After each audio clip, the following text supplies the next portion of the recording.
Enfin, il a été peint avant 1877. Voilà la seule référence que je par Ludovic Napoléon Lepic, un peintre qui vivait à Berck, et donc c'est la plage de Berck. C'est le titre du poème que j'ai écrit.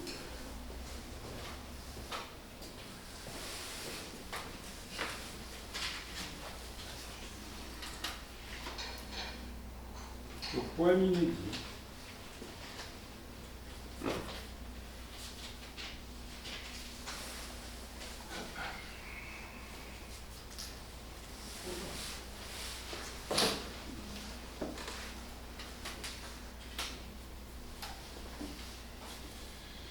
La plage de Berck.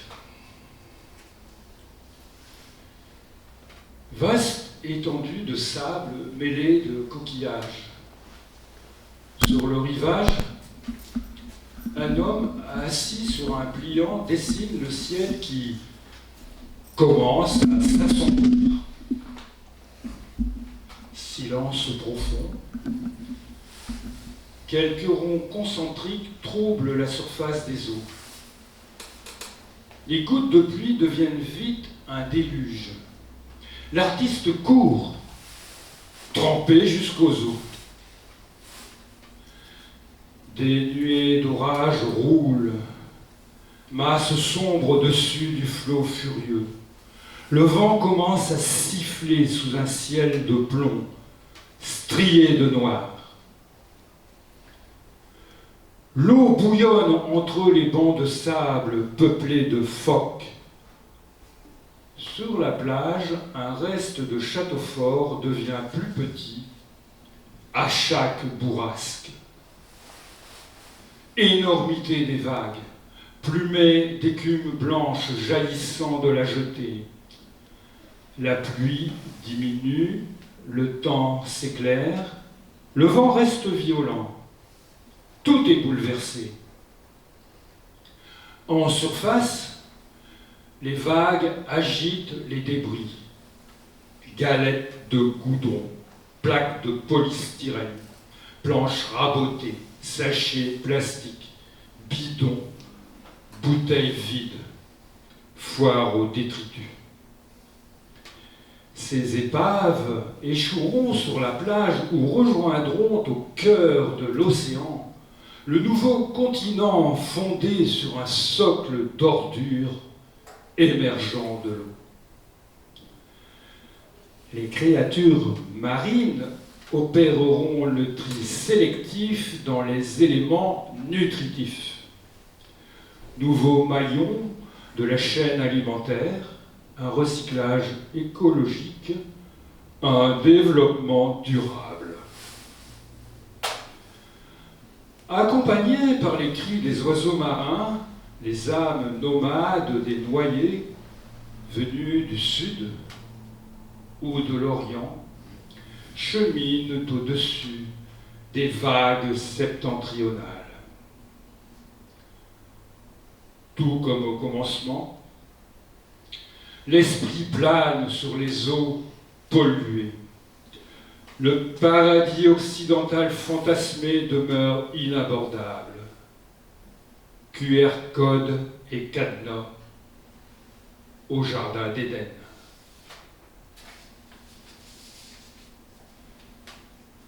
Sylvia Plath prend des photos mouvantes. Un jeu du soleil avec les ombres. Elle absorbe les images, enregistre le flux splendide ou nostalgique de ses visions. Elle se sent paisible hors du cadre, derrière son appareil photo. C'est elle qui définit le monde. Elle se déplace pour capturer le rempart des bouchots plantés sur la grève, sous le ciel de la côte d'Opale. Étonnantes formes enchevêtrées, noires et moussues. Seul mouvement, le sillage d'un bateau de pêche au loin sur la mer grise et calme.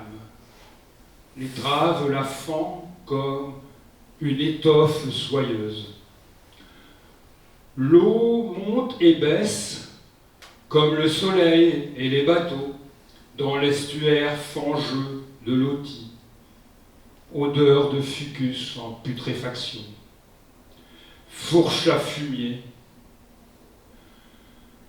Suivi par les goélands, un cheval traîne un tombereau d'algues. Un petit homme en cuissarde verte avance dans une bâche. Flic, flac, floc. Les vacances. Foule de touristes agglutinés en paquets, en grappes, tous en même temps, dans les mêmes endroits, automobiles partout. Monde en folie.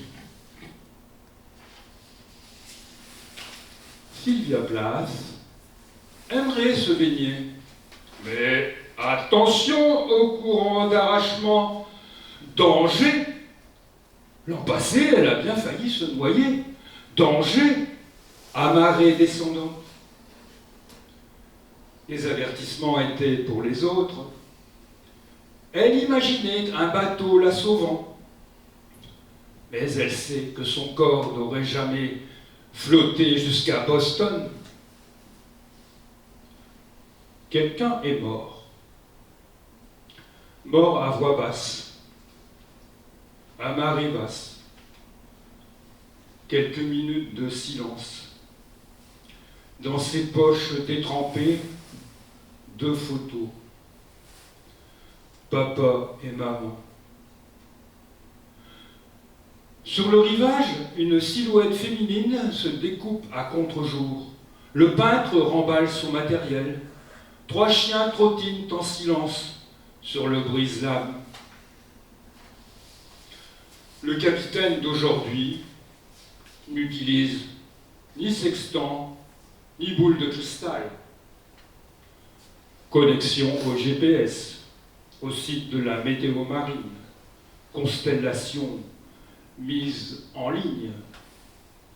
L'avant du bateau, poussé par les diesels, monte et redescend, traçant son sillon dans les creux entre les vagues déferlantes. Soc de charrue. La flottille des bateaux de pêche progresse dans la brume. Silhouette spectrale réduite à des éclats lumineux. Intermittente virgule verte sur l'écran radar. La longue caravane chaotique des icebergs détachés de la banquise dérive vers la mer du Nord, la Manche, l'océan Atlantique, cube de glace. Dans le bleu adorable, glacial et immaculé, la bise souffle. Une rafale soulève sable et débris de coquillages. Elle crache au visage. La plage abandonnée s'allonge à l'infini, s'étire sous la nuée. Des phylactères de sable jaune filent parallèlement au rouleau d'écume. Parole du vent. Sur la laisse de mer, chaque morceau de bois flotté, branche, palette ou planchette, chevron ou bassin, caisse ou cajot, raconte une histoire. L'ours polaire étale sa couverture blanche sous la voie lactée. Un voilier longe la côte. Le skipper contemple les étoiles. Le baudrier d'Orion. Les nuages se transforment en fumerolles rosées dans l'eau stagnante des bâches. Taches virtuelles glissant les unes sur les autres. Berk, bathing, beauties. Sur d'autres plages, on attend, sans mot dire, les mains nouées dans le dos, les canots pneumatiques arrivant le soir dans le noir. Sylvia Plath ouvre grand la fenêtre pour sentir le vent se glisser dans ses cheveux dénoués, caresse de l'air marin, parfum de l'océan. Long chemin vers la plage, la crique de sable blanc, la mer, le sable sous ses pieds, son regard perdu dans l'éternité grise. Prendre le large, marcher entre les dunes, loin des regards, dans sa robe blanche et bleue, immensité de la plage, camailleux de beige. Un troupeau de cumulus piaffe dans les flaques d'eau. Ralenti de cinéma, ombres et lumières passant sur les zoyas, bout du monde. Sur la digue, avec une craie du Crétacé, les filles ont soigneusement tracé une marelle blanche. Terre, ciel, bois, goudron, les 4 éléments. Le balai, poussé du pied, traverse les cases. Le vent d'ouest fait claquer le linge sur la corde. Les robes, à volant, virevoltent. Les enfants s'égosillent, penchés en avant, et son déséquilibre compensé en levant une jambe, petite Sylvia vise la 7e case. Saute et saute. Bravo! La voie est libre. La porte dans les nuages va s'ouvrir pour accueillir la fillette. Just behind the rainbow.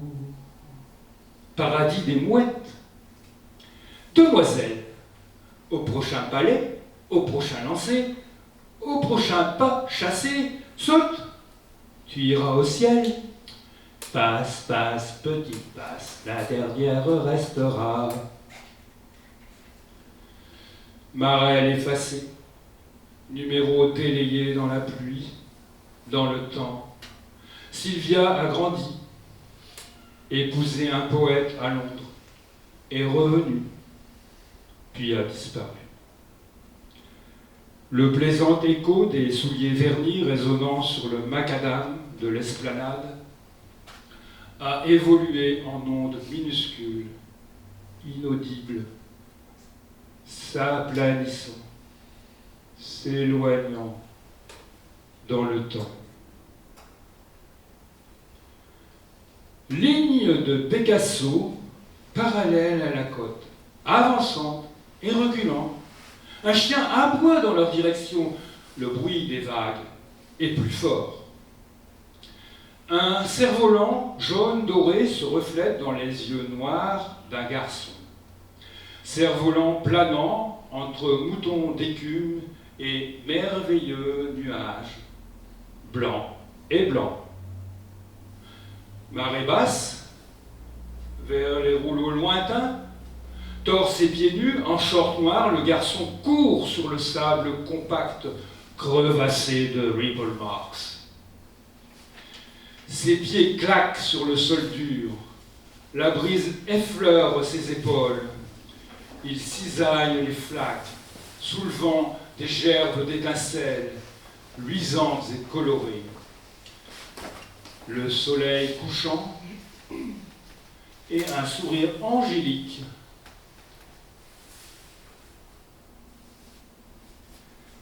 éclaire son visage. Il accélère en approchant la mer. Il pénètre en levant haut les genoux. Cœur cognant, le garçon tombe sur le ventre, main levée, il brasse l'eau, puis se retourne. La mer le berce, la mer l'apaise. Promenade, de Berck à Merlimont et retour par la plage. L'artiste a loué une chambre à l'hôtel Bellevue, sur l'esplanade. Phoques à l'horizon. Sylvia Plath caressait l'idée de s'embarquer pour la pêche, mais sans autorisation du préfet maritime, Aucun capitaine n'a voulu d'elle. Femme, poète, déprimée. Crabes morts dans une coque, noyés ensemble. Appel de détresse. SOS. Fosse commune, fosse sous-marine. Océanonox. Le soleil disparaît, lui aussi englouti. Tout comme Vénus, la pluie naît de la mer, tombe sur la terre, s'infiltre en elle pour rejaillir en source, et tout recommence.